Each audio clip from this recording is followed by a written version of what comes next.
Yeah, we're really pleased with the term limit ballot initiative push so far. It's in its inception, but with the filing of that ballot initiative, it was much the same thing as in how we prepared for the veto of SB 2161. We started with discussion and with dialogue, and we began weeks and weeks ago discussing with our executive committee members the idea of how to best put people back in charge of the governing process. Term limits initiative was discussed, and our committee and our UCF team began working our many different networks to determine support and to answer the questions that others had about such a process. As a result, when the executive committee set a deadline for discussing any strong objections, there really were none. In fact, we had a list of questions that were easily answered and further actually solidified the support for term limits. So we moved ahead with the filing process, which is now in its third week.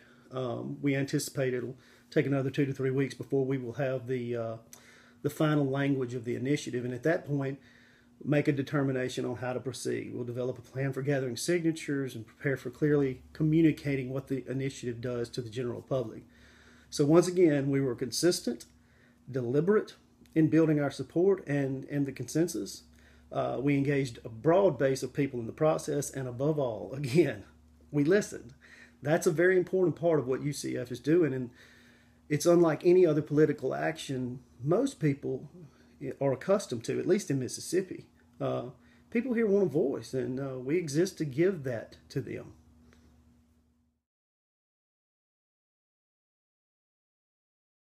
Yeah, I think it's interesting that virtually everyone we've seen respond negatively or in opposition to the idea of term limits, which are very few people.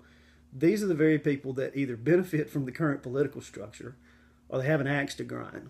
Maybe personally with Senator McDaniel has in past politics. First, let's be very clear. Let me be very clear. I filed the ballot initiative, not Chris. I am the sponsor, and I am happy to have his support on this.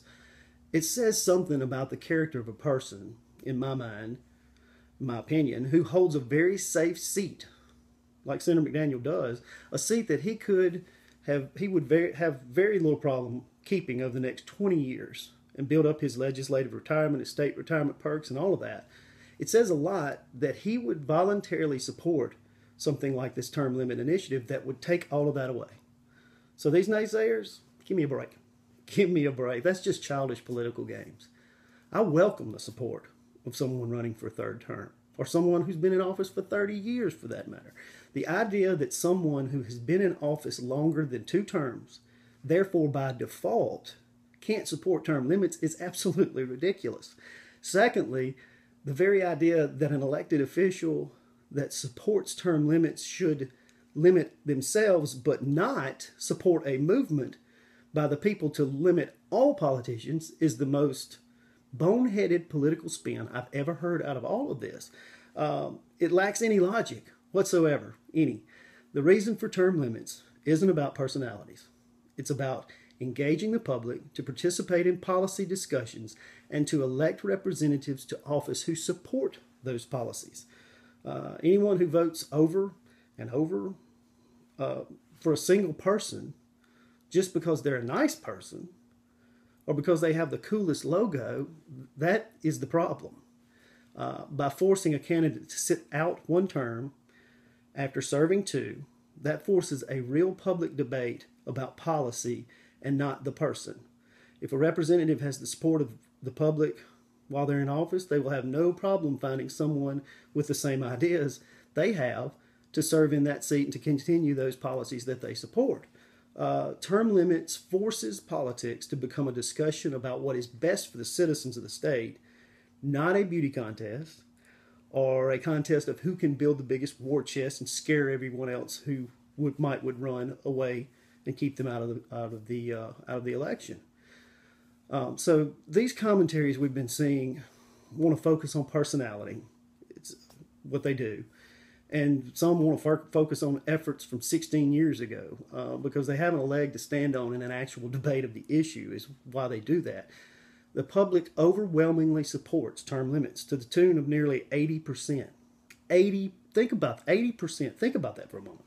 Very few political issues unite people in such a dramatic way as does term limits.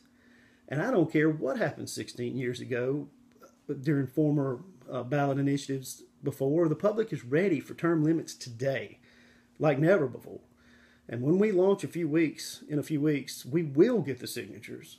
And when we do get the signatures, it will pass. And they know that. That's above anything. That above anything is why you have so many people being negative, but not actually discussing the merits of the issue. In my mind, we've already won the debate because those who are standing in opposition, they haven't offered a shred of facts to support their position at all. So I'm super excited about term limits, and I think it's going to be an interesting year. Interesting year.